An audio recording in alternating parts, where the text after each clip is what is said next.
Yeah. And you're right, we are seeing deaths like yesterday's figures, Julia, that came out.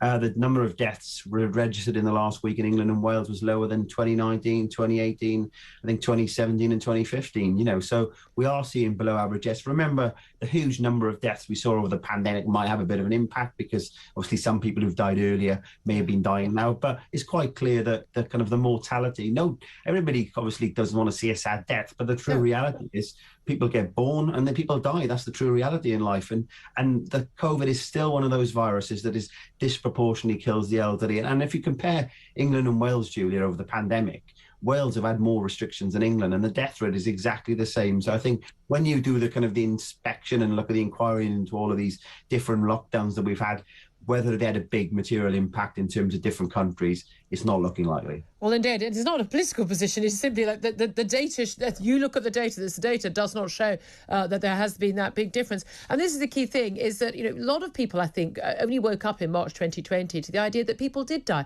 When people talk about 100 lives a day, I mean, again, a lot of those people are simply who are incidentally testing positive for COVID, along with 1 in 20 people in the country. And we know spreading in hospitals like wildfire as it did throughout the pandemic. But the crucial thing is, another 1,500 people die every single day of other stuff, but we don't seem to talk about them.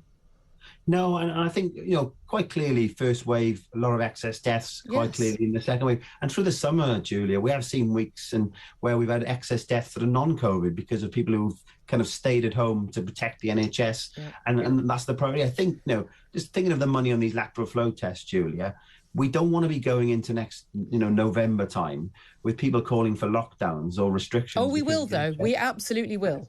No, indeed. And that's what we need to start thinking now. This money needs to go in terms of, let's make sure that the capacity is there because, I'm sure before the pandemic, Julia, you were probably talking about the NHS being overrun, and we knew it was overrun because that's what the headlines would come up. So the priority for the government now is to focus on looking at the NHS, looking in terms of how it's structured, and let's not have talk of restrictions next winter because the NHS cannot cope.